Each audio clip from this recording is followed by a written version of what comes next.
hospitales de alta complejidad. Entonces, ese cúmulo de experiencias y vivencias es lo que queremos trasladarles cuando estamos abordando estos temas puntuales. Hoy nos convoca la administración y gestión hospitalaria específicamente para saber un poquito el origen, de dónde es lo que viene la administración hospitalaria, cuál es su naturaleza, su objetivo y fundamentalmente cuáles son los grandes problemas que enfrenta la administración hospitalaria en este país. Entonces acá el mismo título ya lo está diciendo, ¿verdad? De que no es lo mismo administrar que gestionar, son dos cosas totalmente diferentes, ¿verdad? Y eso después vamos a compartir en los conceptos, ¿verdad? Son cosas totalmente distintas. Anteriormente sí, antes de existir toda esta batería, digamos, de la tecnología, lo que se hacía era administrar. Pero hoy día vamos a ver, cuando hablamos de gestión, de qué es lo que estamos hablando y cuál es el nivel de competencia exigida para que una persona gestione un hospital, ¿verdad? Para no caer en lo que estamos cayendo en todos estos tiempos, ¿verdad? No quiero decir ni último ni inicio, siempre.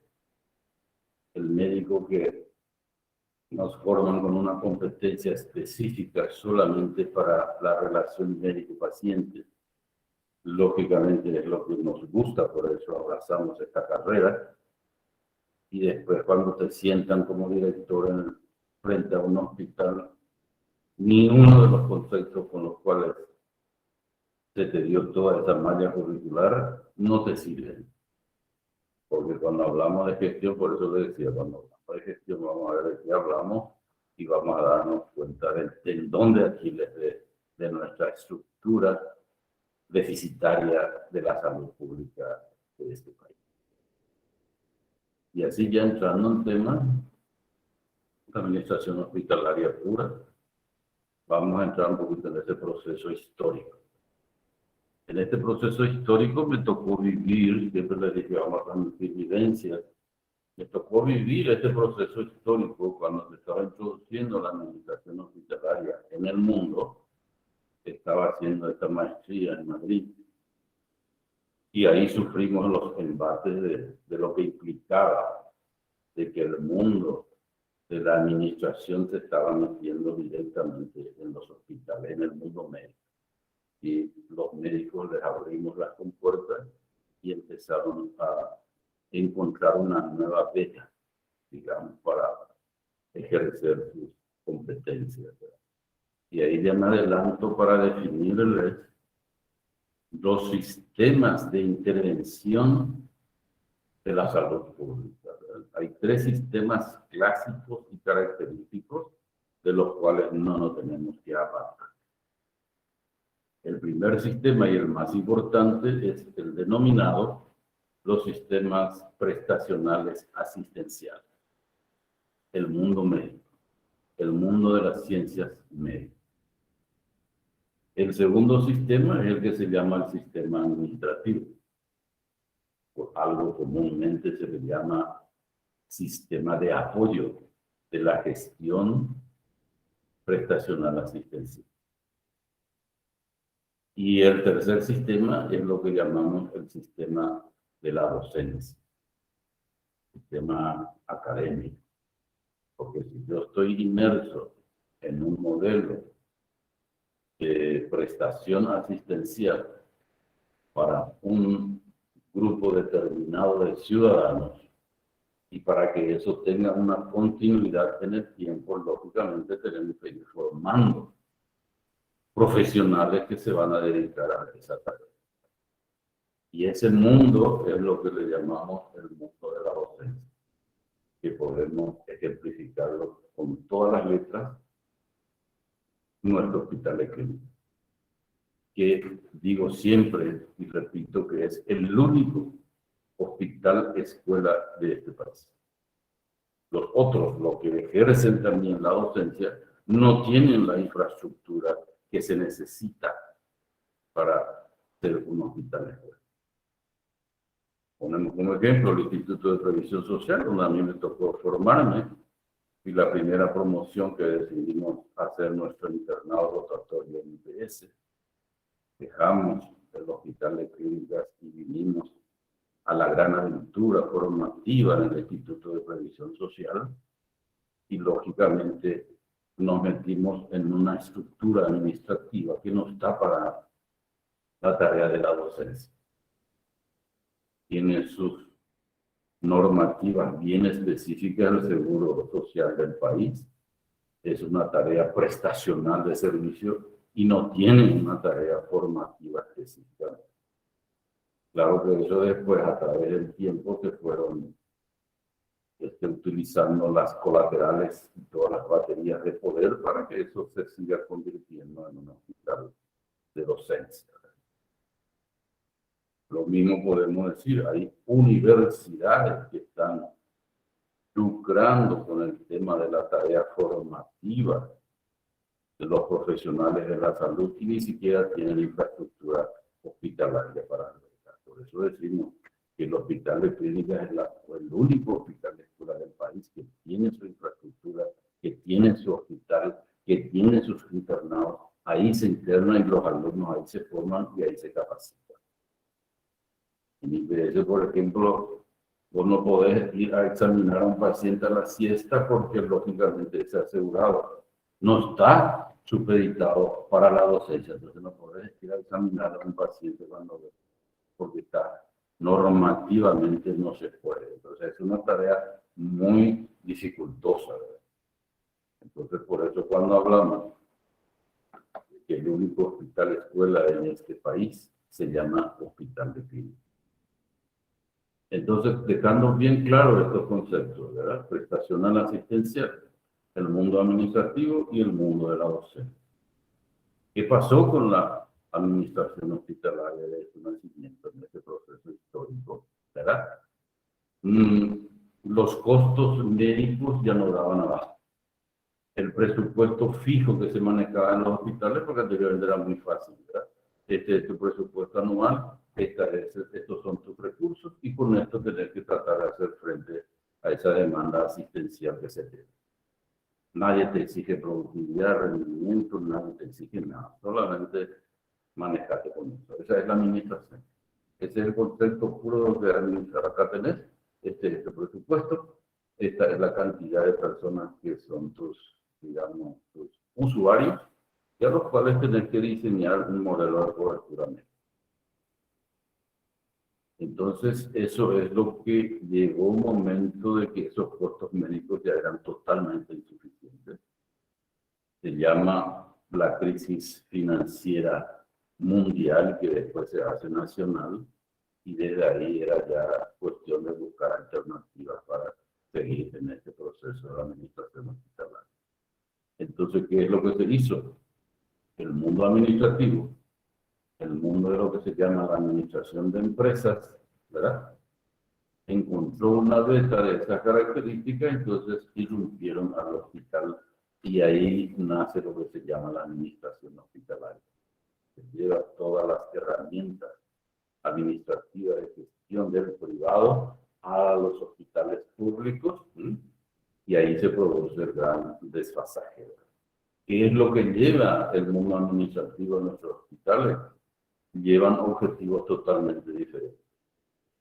Nosotros nos formamos en la prestacional asistencial, relación médico-paciente, tenemos vocación de servicio, generalmente no es el fin del lucro lo que perseguimos, es el fin del servicio, es el dar, es el donarse, el ser útil a ese paciente. Eso es lo que nos da la satisfacción de estar en este mundo. Sin embargo, del otro lado, el mundo administrativo tiene otro objetivo, fin del lucro. Directamente mercar con la salud del pueblo, en este caso.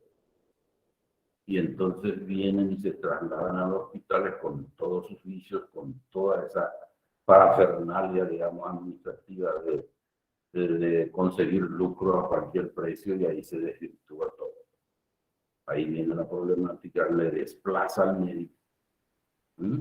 Y el médico tiene O sea, entre todos tuvimos un gran defecto que dijimos al unísono en un momento determinado: yo no estudié para la parte administrativa, a mí no me gusta lo administrativo, a mí me gusta el estetoscopio, a mí me gusta la relación médico-paciente, es lo que yo vivo, y lo administrativo, para eso están los administradores, que se vean los administradores.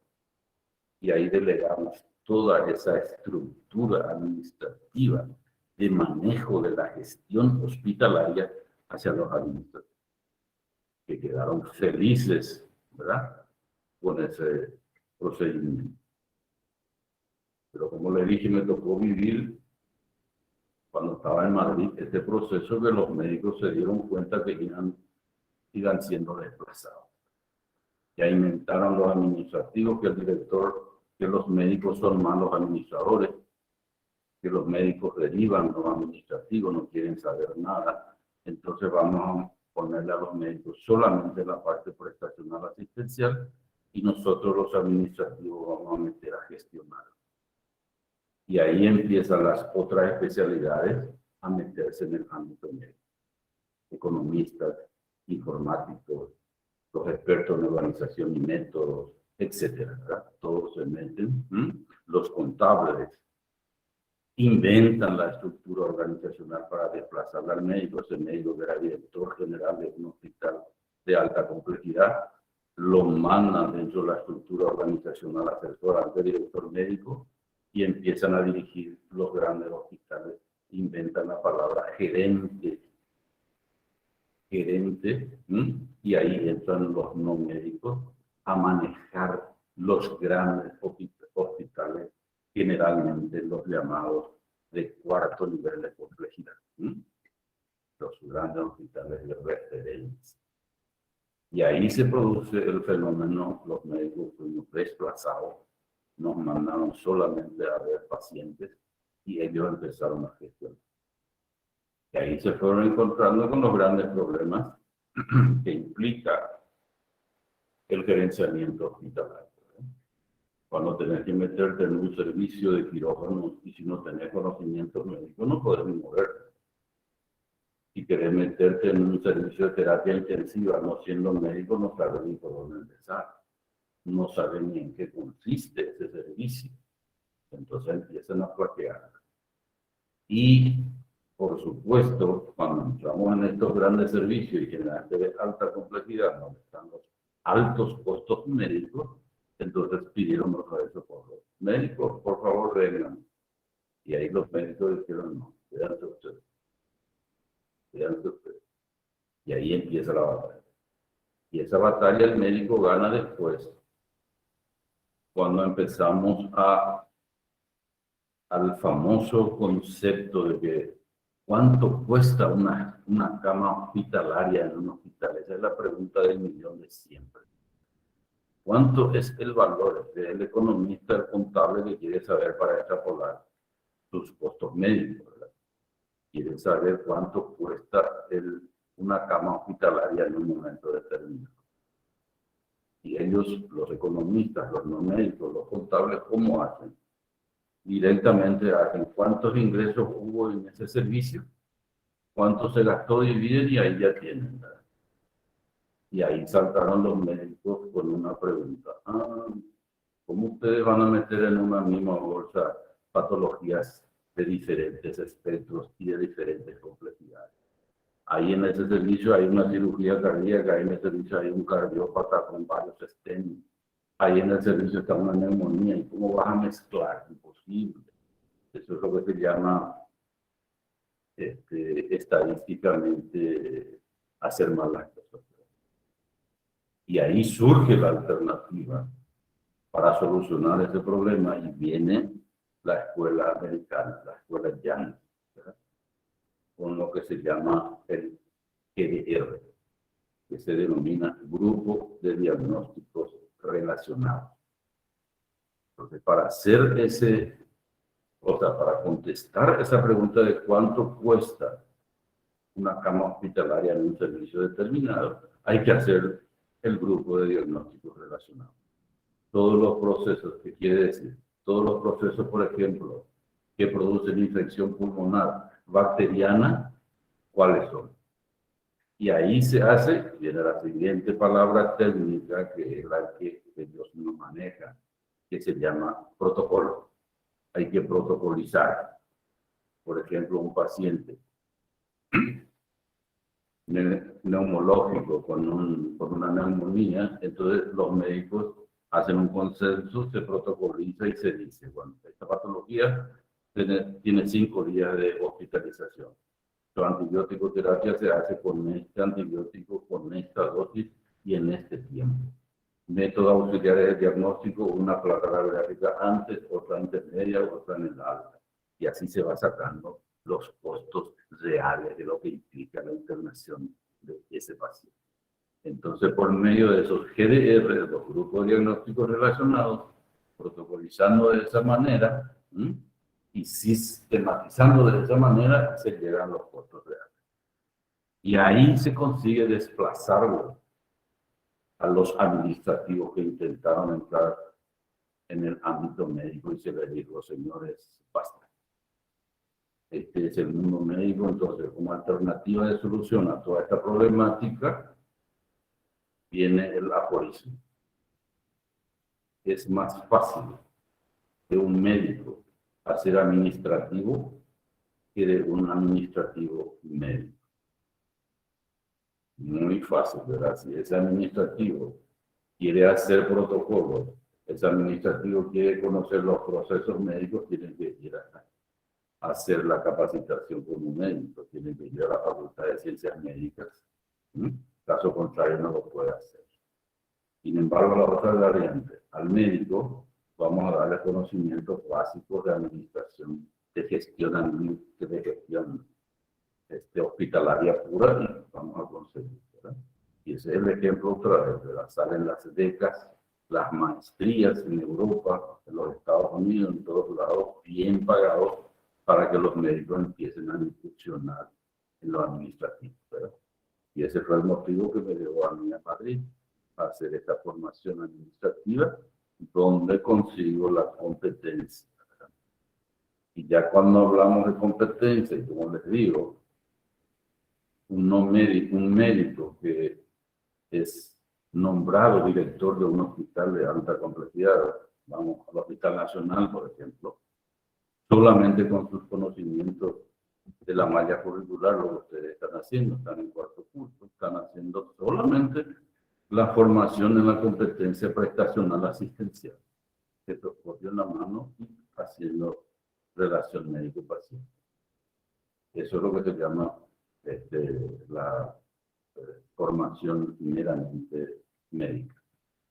Y cuando entramos en el mundo de la gestión, estamos hablando de los componentes de la gestión en la salud.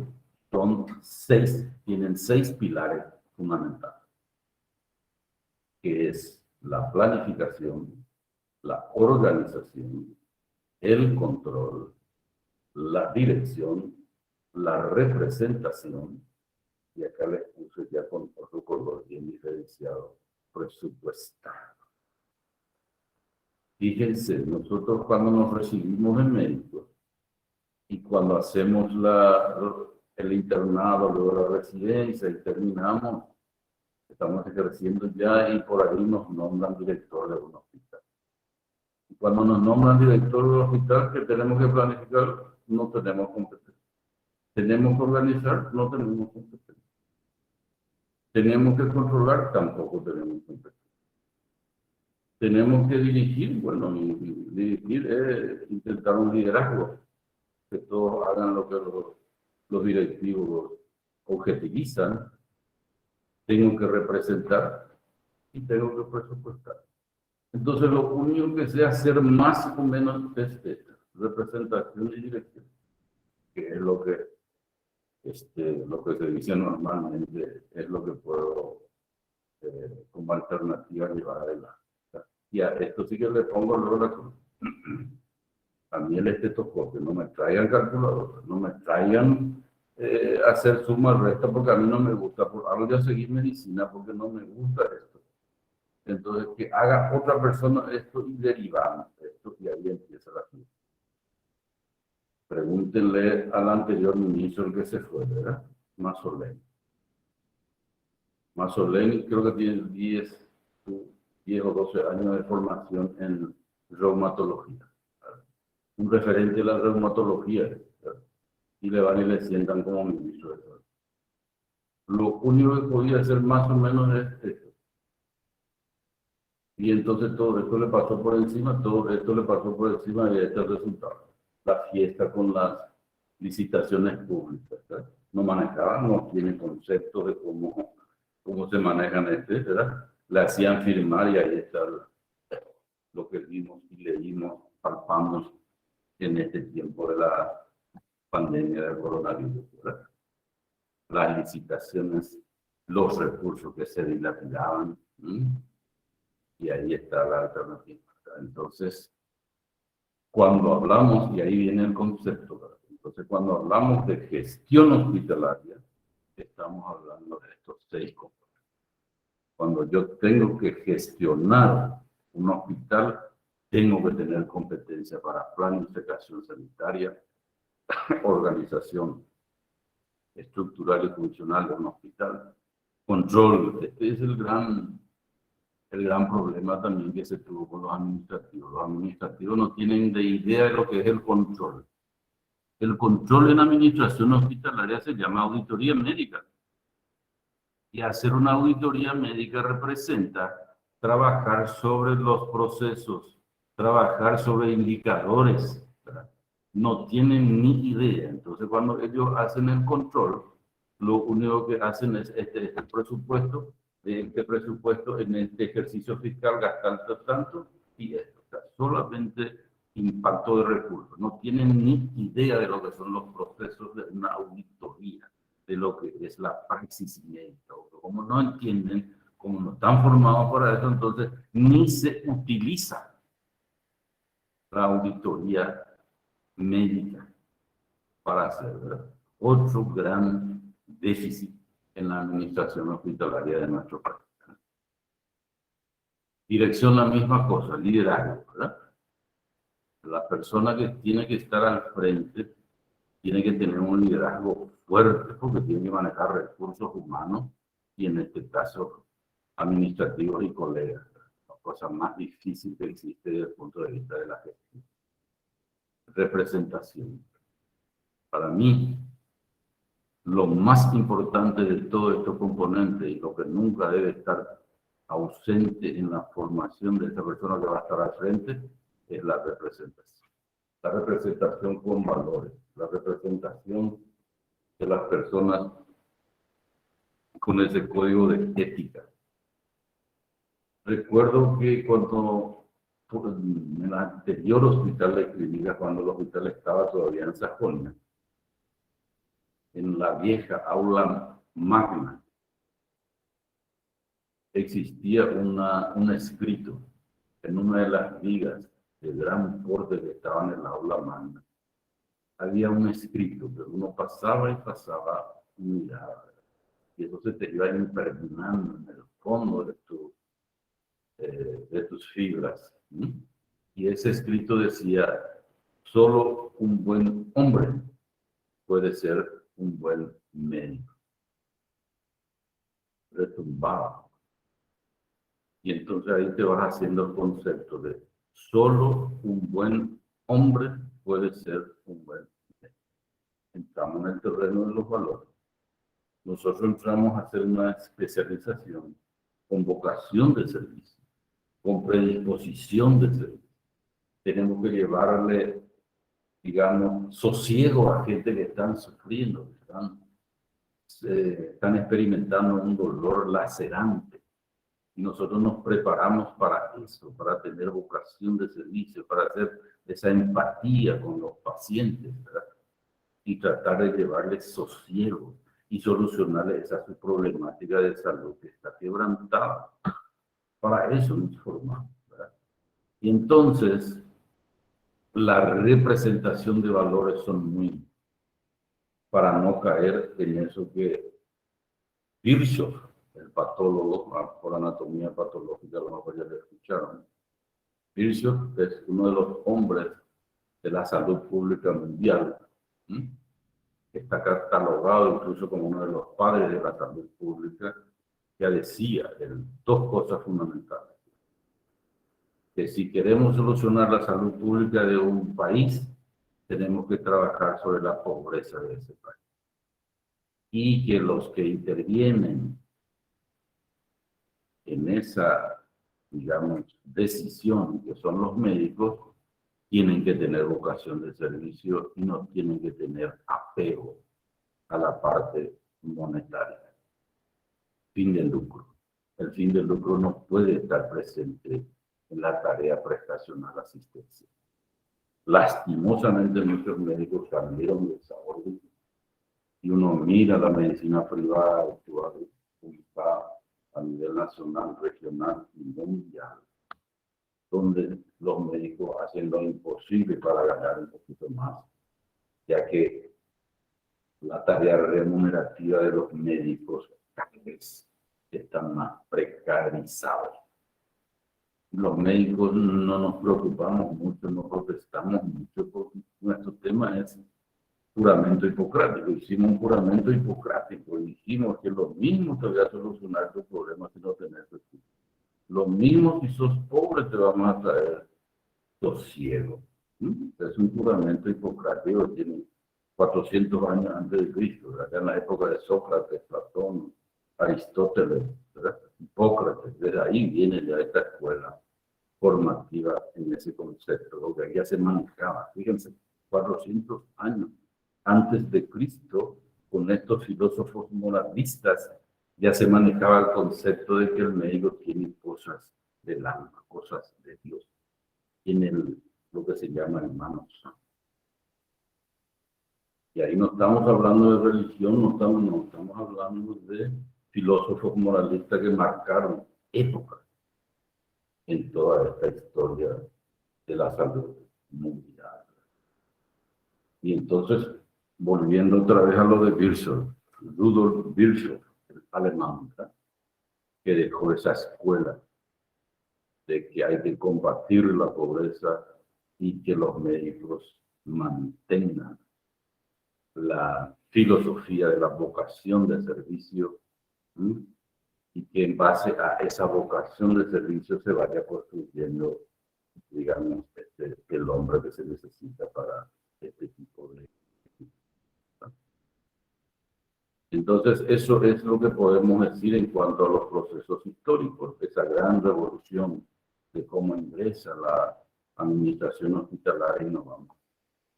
Ahora se está haciendo viable ya de que se está exigiendo que los médicos que van a estar al frente de los grandes hospitales ya tengan el perfil de la administración hospitalaria. A mí me tocó, cuando volví de esa maestría, post-golpe, General Rodríguez, el presidente, se concursa para la dirección del Hospital Central del IPS, el hospital de cabecera del Seguro Social Paraguayo, y como el requisito era tener cursos de maestría en gerencia hospitalaria, nadie lo tenía. Yo era el único que tenía y tenía, creo que 25 años. Y me convertí a los 25 años, creo que en director general del Hospital Central de la Seguridad Social de este país. Y eso de alguna manera se está buscando definir los perfiles y que en los perfiles se vayan preponderando acceder a estas direcciones con un perfil bien definido, normatizado y que se cumpla con lo que tiene que cumplir. No como normalmente lo hacemos ahora. Definimos un perfil de acuerdo al perfil del que queremos que gane el concurso.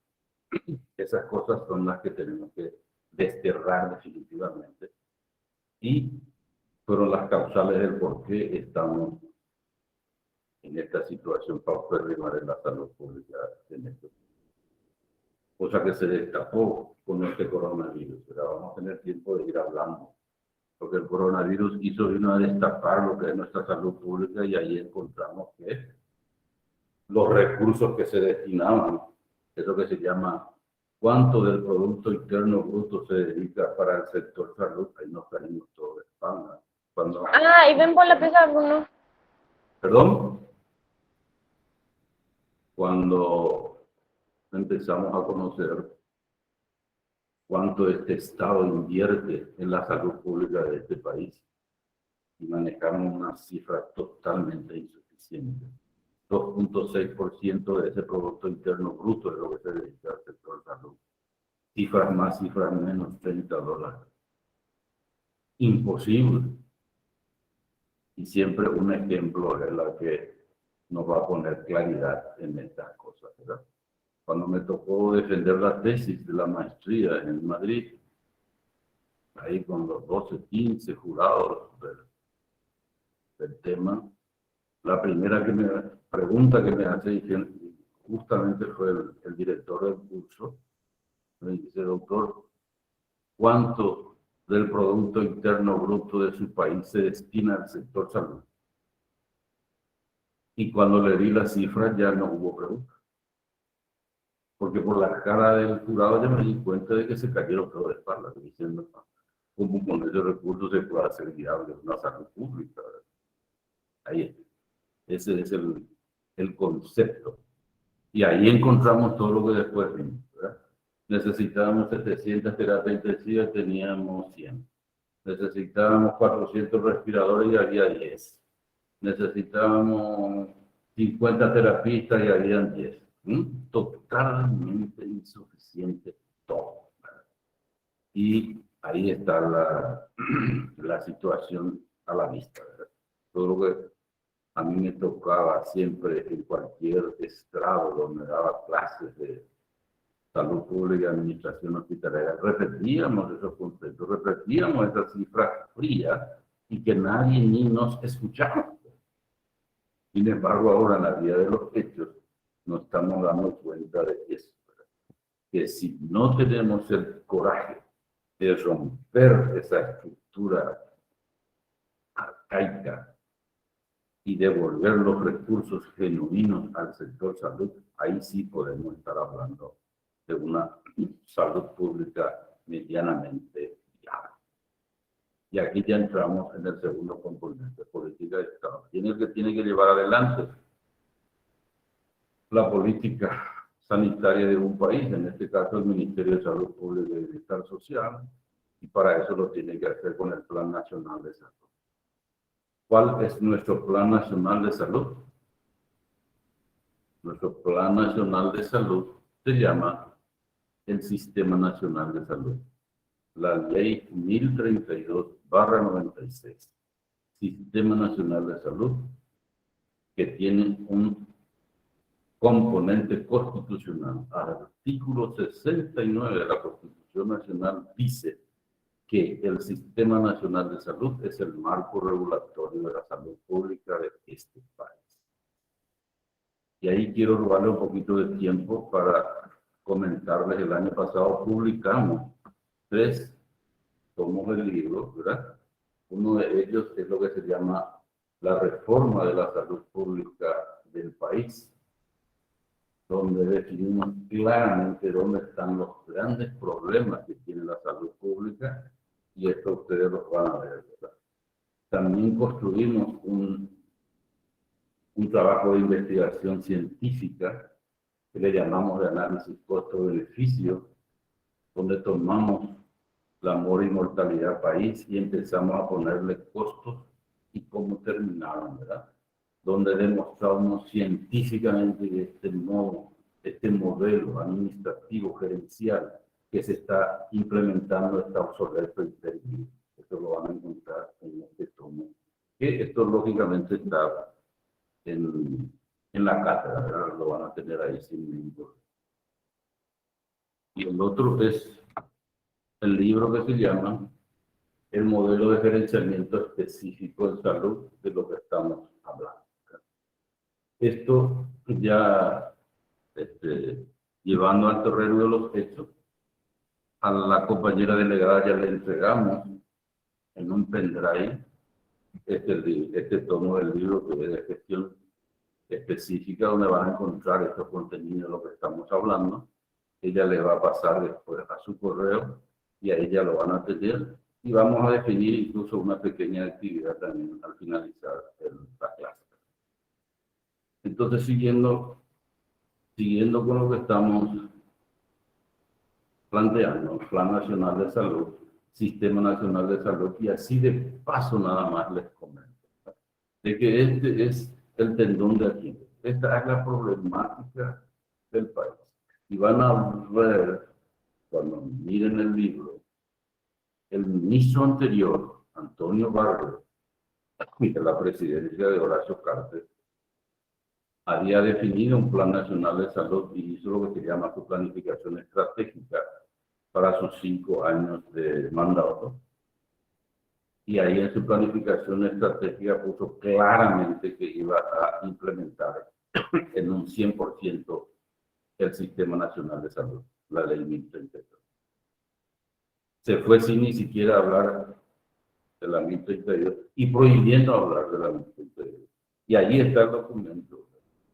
Él, en lugar de estar ahí en el Congreso tratando de pontificar la salud y estar preso, porque hizo una planificación estratégica, mintió, porque esa es la característica de nuestra salud pública. Siempre digo, es una salud pública mentirosa, donde asquerosamente hacemos las cosas, ponemos documentos institucionales, nos comprometemos a hacer algo y salimos sin haber ni siquiera desempolvado. Y fíjense de lo que estamos hablando, ¿verdad? En este Plan Nacional de Salud, este Sistema Nacional de Salud tiene instituciones implementadas y no implementadas. En las instituciones implementadas no son lógicas, sino mal implementadas. Tenemos dos. Una de ellas se llama el Consejo Nacional de Salud, que está implementada en un 5%, y el otro es la Superintendencia de Salud, que a lo mejor en un 10%, que no cumple absolutamente las funciones para las cuales fueron creadas. Y dentro de las no implementadas está la solución de toda la problemática. Claro que en nuestras clases vamos a hablar de los grandes problemas de la salud pública, pero ahora solamente a manera de argumentar este concepto les comento, ¿verdad? 27% de la población general de este país está excluida de toda red de servicios. Para solucionar esa problemática en el Sistema Nacional de Salud se construye lo que se llama el Seguro Médico Nacional, para que se haga una cobertura del 100% de la población, y es lo que se llama la universalización de la salud pública, letra muerta. Mentimos a la comunidad internacional cuando hicimos la 1032, le dijimos que ya teníamos mentiras. El Seguro Médico Nacional no está implementado. En cuanto a los indicadores, esto que vamos a hablar acá, ¿verdad? Hay que construir un modelo de gestión con estas características, hay que tener niveles, y en otra lámina vamos a observar mejor esto.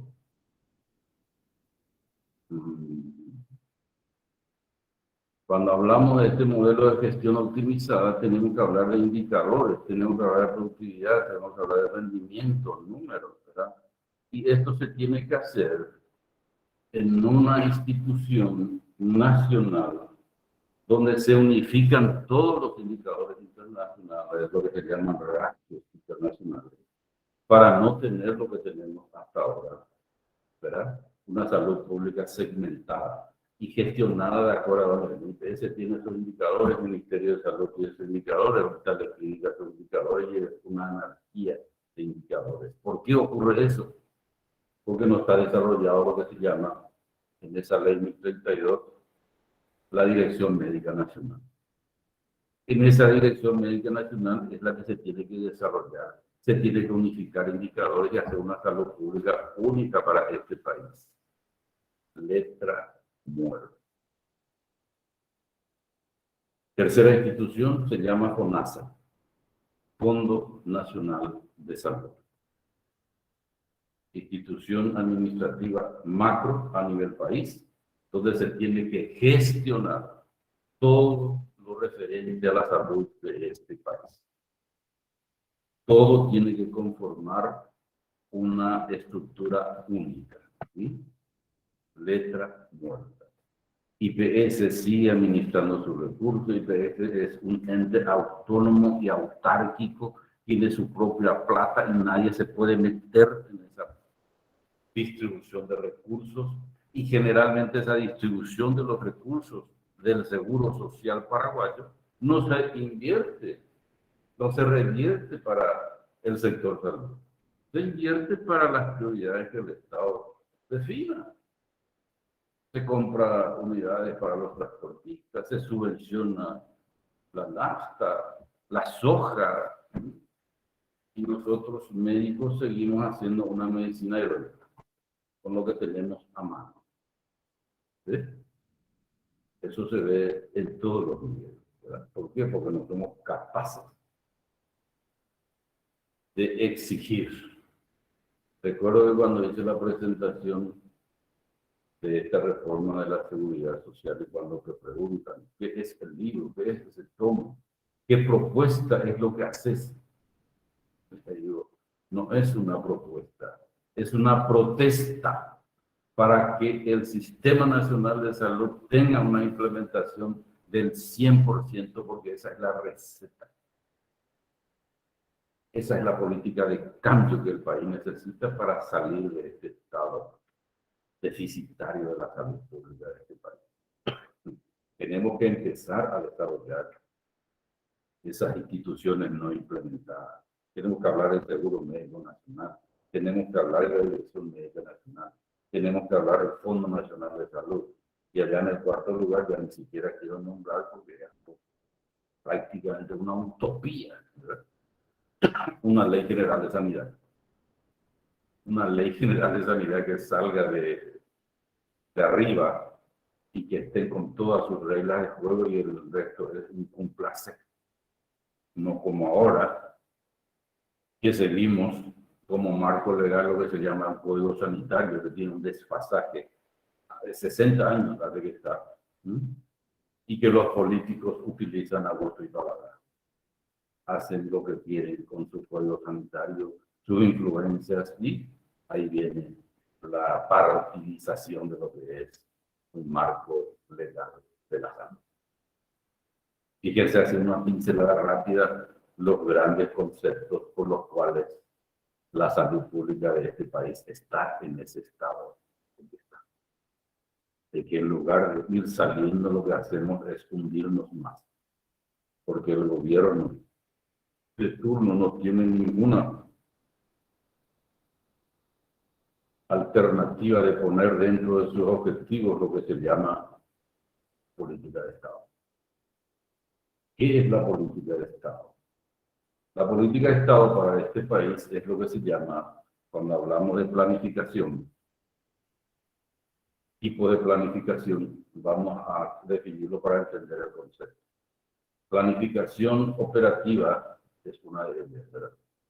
Cuando el objetivo, el horizonte, la meta de esta planificación es para los próximos un año o 365 días, es lo que se llama la planificación operativa. Es el famoso POA, planificación operativa anual, para un año de objetivo. El otro se llama planificación estratégica, cuando los objetivos están para los próximos 3 a 5 años.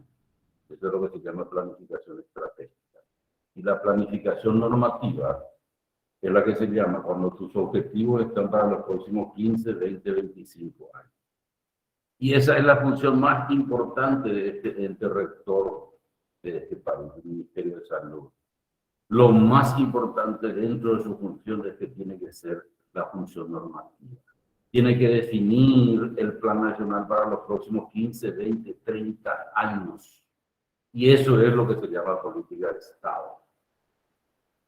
Recordar que cada periodo de un gobierno en este país dura 5 años. Entra un ministro 5 años y se va el ministro, entra el siguiente, trae su propia planificación, derrumba todo lo que está y así nos va. Nunca tenemos una definición. Sin embargo, la política de Estado es para los próximos 20 años, de 4 periodos de gobierno por lo menos se toma, se unifica una planificación y el gobierno que va entrando está obligado a seguir con lo que se estuvo haciendo. Ejemplo, Esperanza Martínez, ministra, gratuidad de toda la salud, ¿verdad? En ese tiempo ni siquiera tenía recursos para hacer lo que hizo, sin embargo, implementó, ¿verdad?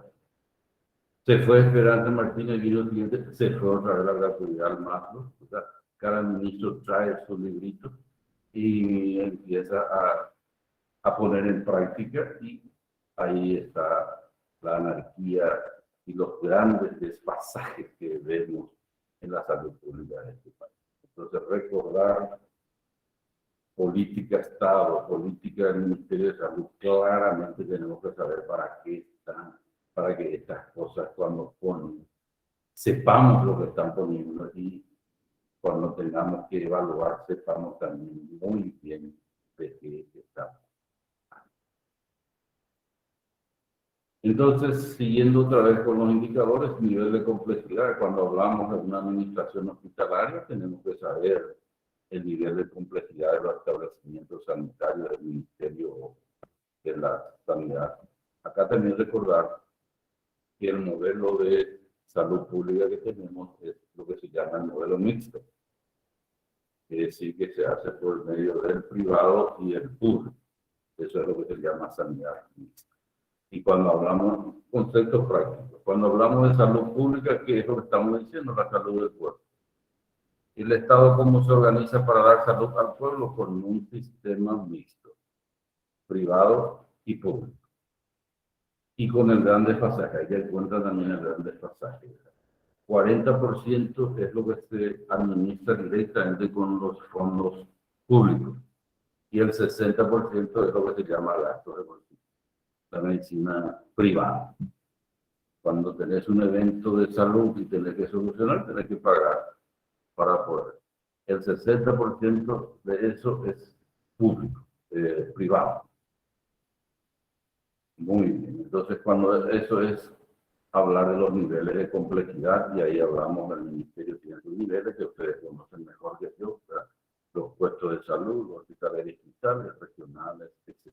Son variables fundamentales cuando estamos hablando de administración hospitalaria.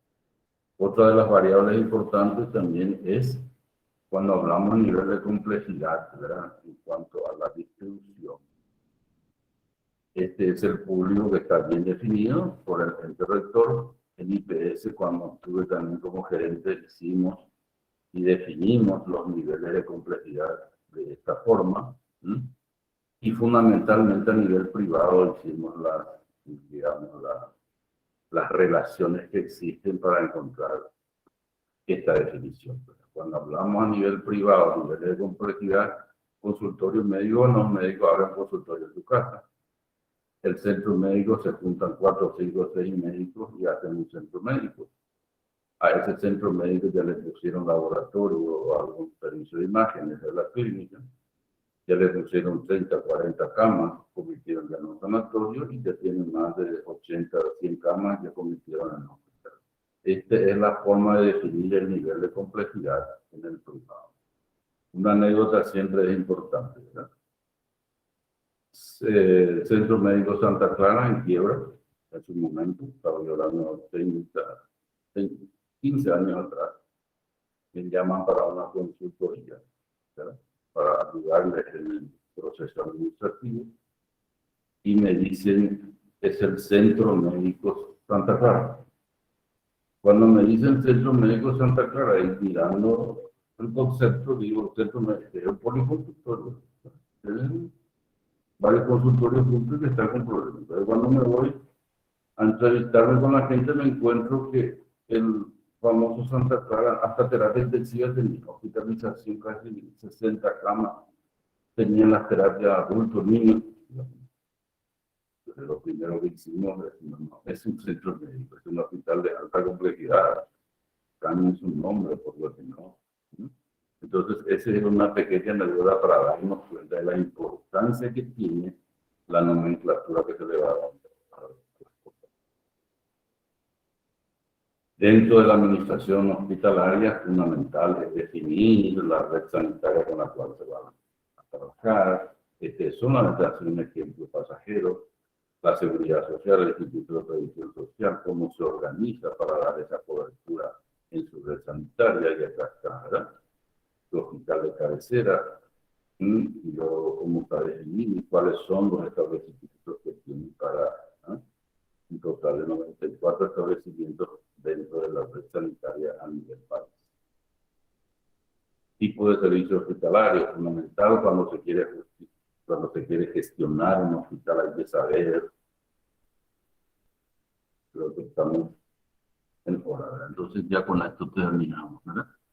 Los tipos de servicios, 3 tipos de servicios son los clásicos, ¿verdad? Los llamados servicios finalistas, cuando los procesos empiezan y terminan en un mismo servicio.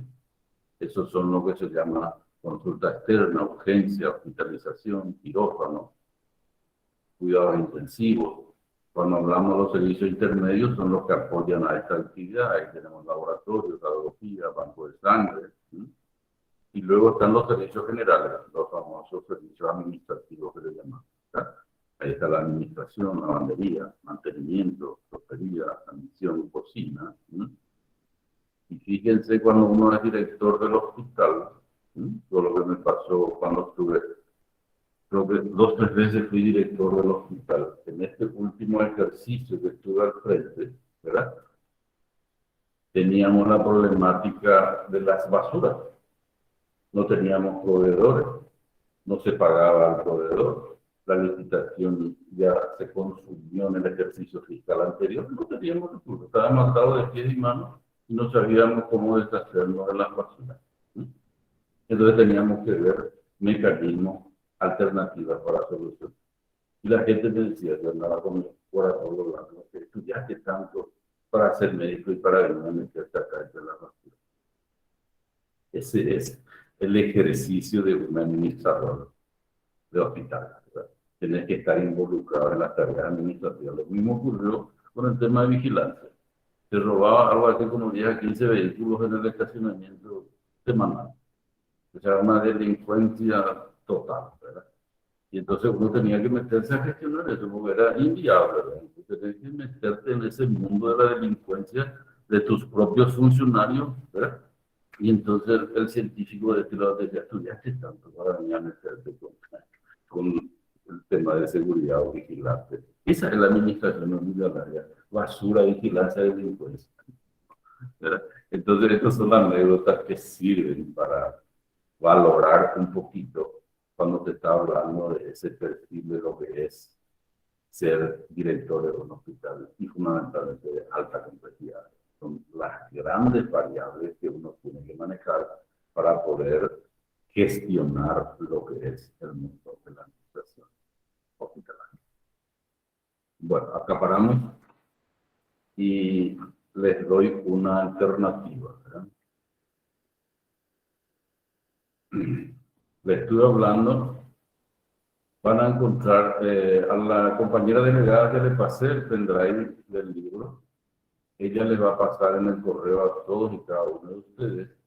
Y les quiero dejar una pequeña actividad para ser coherentes con las cuestiones que hacemos, para no hacer totalmente teórico. Una pequeña práctica. En este caso no es requiriendo el saber, competencia, no. Lo que en este caso vamos a buscar es lo que se llama la evidencia de las cosas que hacemos, porque no exigen presencia, no exigen lista, no exigen dónde están documentos de las cosas que dan, entonces solamente responde a eso. Entonces quiero que abran después el libro cuando les pasa a la compañera en el módulo 10, que es la administración hospitalaria, origen, paradigma, todo esto que estamos hablando. Van a mirar esta primera parte, ¿sí? Y van a encontrar algunos conceptos de lo que estábamos diciendo acá, la administración hospitalaria, la crisis económica, ¿verdad? Solo 2 hojitas, ¿verdad? Y acá, costos médicos, y acá en el qué hacemos, ¿verdad? Ahí quiero tener una pequeña opinión, leer un poquito de esto, complementar con esto que estamos teorizando y hacer un documentito de 3 o 4 renglones, ¿sí? un comentario que ustedes hacen, ¿verdad? De lo que es la administración hospitalaria en cuanto a esto que estamos hablando. Entonces, hacer eso y eso después remiten al correo de la cátedra, creo que Luis es el que maneja el tema, entonces ahí para tener los registros y tener las evidencias de la presencia de ustedes que estamos haciendo actividades, digamos, de este tipo, prácticas, y tenemos las constancias y las evidencias.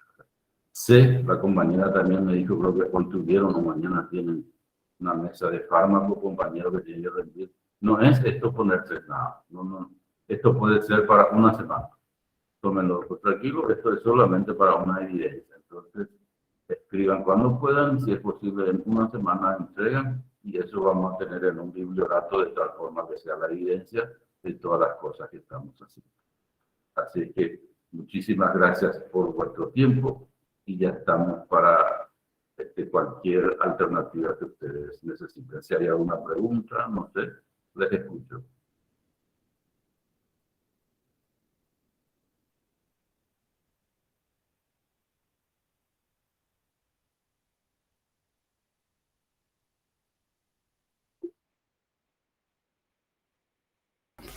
Creo que no hay consultas, doctor, entonces voy a hablar nomás con Luis y le voy a decir para cuándo vamos a enviar toda la tarea.